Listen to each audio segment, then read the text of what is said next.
Huma naman ta sa interest sa itong banggiitang inahan, diri na po ta sa banggiitang anak, sumuli niyang anak nga banggiitan. So iyahan na lang ipasa yung corona sa iyang kinakusgang anak.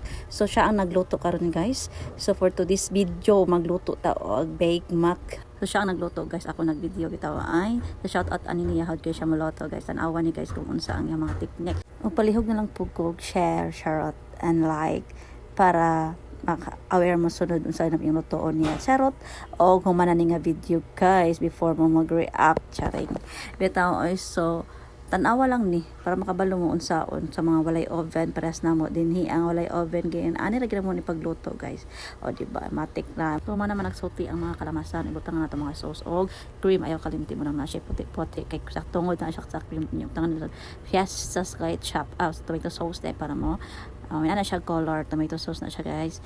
Niya, lugay-lugayon lang, lugay-lugayon. Imi cosmetics, tsaka daw ni panlasa. Depende sa imong panlasa.